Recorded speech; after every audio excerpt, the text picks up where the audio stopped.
विष्णुं शशिवर्णं चतुर्भुजं प्रसन्नवदनं ध्यायेत् सर्वविघ्नोपशान्तयेत्। गुरुर्ब्रह्मा विष्णुः गुरुर्देवो महेश्वरः साक्षात् परब्रह्म तस्मै श्रीगुरवे नमः। व्यासाय विष्णुरूपाय व्यासरूपाय विष्णवे नमो वै ब्रह्मनिधये वासिष्ठाय नमो नमः। कूजन्तं राम रामेति मधुरं मधुराक्षरम् आरुह्य कविताशाखां वन्दे वाल्मीकिकोकिलम्। श्रुतिस्मृतिपुराणानाम् आलयं करुणालयं नमामि भगवत्पादशङ्करं लोकशङ्करम्। सदाशिवसमारम्भां शङ्कराचार्यमध्यमाम् अस्मदाचार्यपर्यन्तां वन्दे गुरुपरम्पराम्। वागर्थाविव सम्पृक्तौ वागर्थप्रतिपत्तये जगतः पितरौ वन्दे पार्वती परमेश्वरौ। सूक्तिं समग्रयितुः स्वयमेव लक्ष्मीः श्रीरङ्गराजमहिषी मधुरैः कटाक्षैः वैदग्ध्यवर्णकुटकुम्भलगौरवैर्यां कण्डूलकर्णकुहराः कवयोधयन्ति। हैमोद्भपुण्ड्रमजहन्मकुटं सुनासं मन्दस्मितं मकरकुण्डलचारुगण्डं बिम्बाधरं गौडदीर्घकृपाकटाक्षं श्रीवेङ्कटेशमुखमात्मनि सन्निधत्ताम्। मनोजवं मरुततुल्यवेगं जितेन्द्रियं बुद्धिमतां वरिष्ठं वातात्मजं वरदयूथमुख्यं श्रीरामदूतं शिरसा नमामि। चेत्यतिबलो रामो लक्ष्मणश्च महाबलः राजानेति सुग्रीवो राघवेणाभिपालितः दासोऽहं कौसलेन्द्रस्य रामस्य कृष्णकर्मणः हनुमान् शत्रुसैन्यानां निहन्ता मारुतात्मजः ललामणसहस्रं मे युद्धे प्रतिफलं भवेत् शिलाभिस्तप्रहरतः पादपैश्च सहस्रशः अर्दयित्वा पुरीं लङ्काम् अभिवद्य च मैथिलीं समृद्धार्थो गमिष्यामि विशतां सर्वरक्षसां धर्मात्मा सत्यसन्धश्च रामो दशरथिर्यदि पुरुषे च प्रतिद्वन्द्वस्य रैनं जहिराविणिम् आपदामपहत्तारं दातारं सर्वसम्पदां लोकाभिरामं श्रीरामं भूयो नमाम्यहम्। शरज्योत्सनाशुद्धां शशीतजटाजुक्तपुटां परत्रासत्राणस्फटिकघटिका पुस्तककलां सकृन्नत्वा नत्वा कदम्बसतां सन्निधत्ते मधुक्षीरद्राक्षा मधुरिमधुरीणा फणितयः। కిష్కింధాకాండము 71వ సర్గం. హనుమంతుని ప్రశ్నకు సమాధానముగా ఈ భవనమును నిర్మించినవాడు మయుడు. బ్రహ్మదేవుడు ఈ భవనమును హేమ అను అప్సరసకు బహూకరించెను. ఆమె దీని రక్షణ బాధ్యతను నాకు అప్పగించినది అని స్వయంప్రభ అను తాపసి పలుకుట. ఇచ్చటి ఫలములను భుజించి మీ రాకకు గల కారణములను తెలుపుడు అని ఆమె వారిని అడుగుట. ఇత్యుక్త్వా హనుమాంస్తత్ర పునః కృష్ణా జినాంబరం వరాం అబ్రవీత్ తాం మహాభాగాం తాపసీం ధర్మచారిణీం. ధర్మనిరతయు మహాత్మురాలును జింక చర్మమును వస్త్రముగా ధరించి ఉన్నది అగు ఆ తాపసితో హనుమంతుడు మరలా ఇట్లనెను.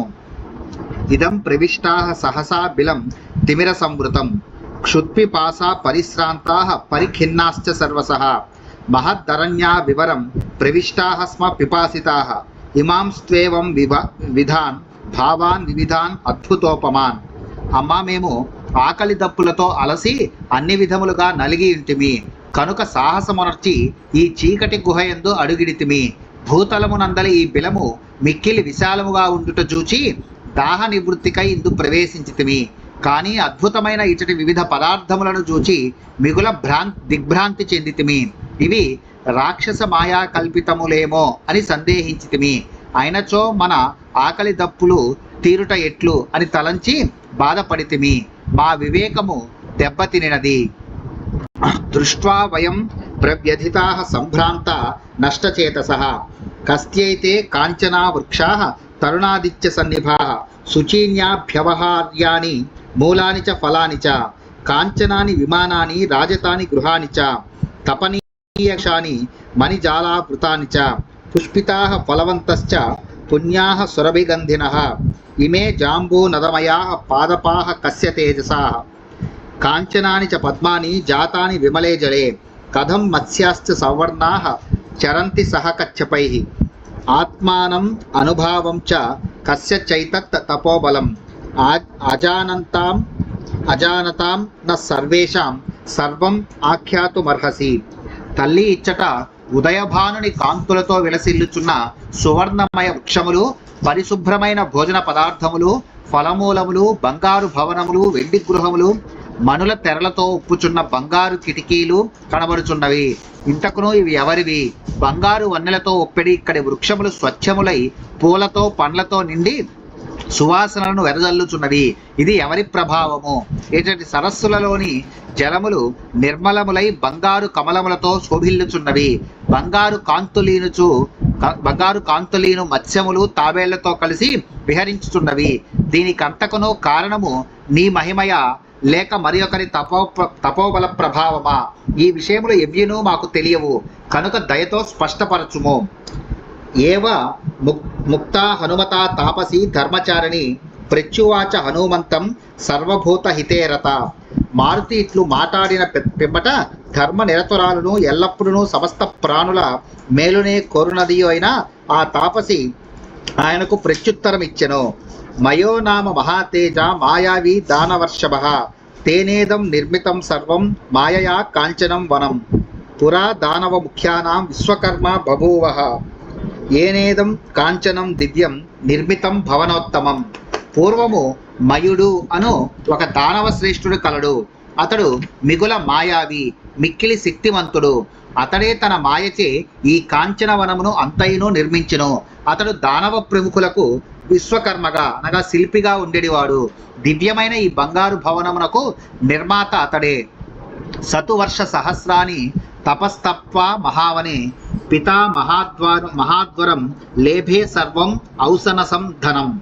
ఆ మయుడు ఒక మహావనమునందు 1000 సంవత్సరములు తీవ్రముగా తపమర్చి బ్రహ్మదేవుని వలన దివ్యమైన ఒక వరమును పొందెను. దాని ప్రభావమున అతనికి శుక్రాచార్యుని నుండి శిల్పశాస్త్ర జ్ఞానమంతైనో లభించెను.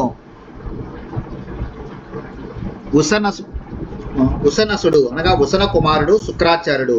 ఉసనసుని యొద్ద గల శిల్పశాస్త్ర జ్ఞానము ఔసనసము. ఔసనసనమును పొందినగా ఉసనసును నుండి శిల్పశాస్త్రమును పొందినని భావము. మయుడు అనువాడు త్రిపురములకు అధిపతి.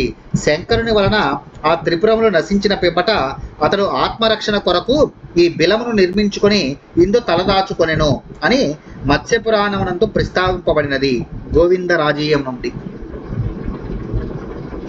వనం విధాయ బలవాన్ సర్వకామేశ్వరస్తదా ఉవాస సుఖితః కాలం కంచిదస్మిన్ మహావనే తమప్సరసి హేమాయాం సక్తం దానవ పుంగవం విక్రమ్యై వాసనిం గృహ్య జఘానేస పురందరః. బలశాలి అయిన అతడు సకల సుఖభోగములకు కావలసిన భవనములను వనాదులను చక్కగా నిర్మించుకొని కొంతకాలము ఈ మహావనమునందే హాయిగా నివసించెను. ఆ దానవ శ్రేష్ఠుడు హేమాయను అప్సరసయందు ఆసక్తుడైండుటను దేవేంద్రుడు గమనించెను. అందులకు ఆ సురపతి కుపితుడై తన వజ్రాయుధమును చేతబట్టి ఆ మయుని సంహరించెను. ఇదం చ బ్రహ్మణా దత్తం హేమాయై వనముత్తమం శాశ్వతాః కామభోగాశ్చ గృహం చేదం హిరణ్మయం దుహితా మేరు సావర్ణే అహం తస్యాః స్వయం ప్రభా ఇదం రక్షామి భవనం హేమాయా వానరోత్తమ మమ ప్రియసఖీ హేమ నృత్తగీత విశారద తయా దత్త వరాచాస్మి రక్షామి భవనోత్తమం. అపూర్వమైన ఈ వనమును, ఈ బంగారు గృహమును బ్రహ్మదేవుడు హేమకు బహూకరించెను. ఆ విధముగా ఆ అప్సరస వీటిని పొంది చాలా కాలము ఇందు సుఖభోగములను అనుభవించెను. ఓ వానరోత్తమ, నేను మేరు సావర్ణి సుతను, పేరు స్వయం ప్రభ. ఆ హేమ యొక్క ఈ భవనమును కాపాడుచూ నేను ఇందు నివసించుచుంటిని. నా ప్రియసఖి అయిన హేమ నృత్త గీతముల యందు నైపుణ్యము గలది. ఈ భవనమును రక్షించు బాధ్యత ఆమె నాకు అప్పగించినది. కిం కార్యం కస్సవా హేతో కాంతారాణి ప్రపశ్యధ కదం చేదం వనం దుర్గం యుష్మాభిరుపలక్షితం ఇమాన్యభ్యవహార్యాని మూలాని చ ఫలాని చ భుక్త్వా పీత్వా చ పానీయం సర్వం మే వక్తుమర్హదా. ఓ కపివర, మీరు వచ్చిన పని ఏమి? ఈ అడవులను అన్వేషించుటకు గల హేతువేమి? దుర్గమమైన ఈ వనము మీ దృష్టికి ఎట్లు వచ్చినది? ముందుగా ఈ ఫలమూలాది భోజన పదార్థములను ఆరగింపుడు, ఈ కమ్మని పానీయములను సేవింపుడు, పిమ్మట తిన్నగా మీ వృత్తాంతములను విశదపరచుడు. ఇత్యార్షే శ్రీమద్ రామాయణే వాల్మీకి ఆదికావ్యే కిష్కింధాకాండే 51 సర్గః. వాల్మీకి మహర్షి విరచితమై ఆదికావ్యమైన శ్రీమద్ రామాయణం నందు కిష్కింధాకాండమునందు ఇది 51వ సర్గము.